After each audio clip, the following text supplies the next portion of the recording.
এই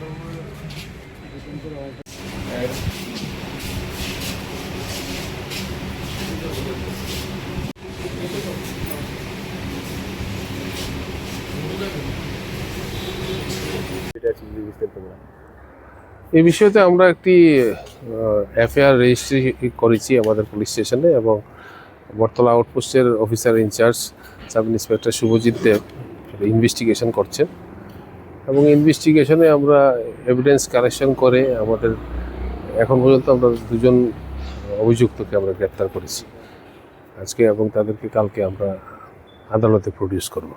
আর কি আছে তার সাথে? সব কিছুই আমরা আপনার সায়েন্টিফিক ওয়েতে ইনভেস্টিগেশন হচ্ছে, এবং যা যা করার ইনভেস্টিগেশনে এভিডেন্স কালেকশনের সমগ্র প্রক্রিয়া চলছে, এবং আমরা ইনভেস্টিগেশনে যা যা আমাদের করণীয় লিগেলি সব কিছুই করা হবে। কি কারণে কেন এই ঘটনাটা ঘটেছে কি কিছু সমস্ত কিছুই ইনভেস্টিগেশনের মাধ্যমে আমরা বের করে নিয়ে আসবো।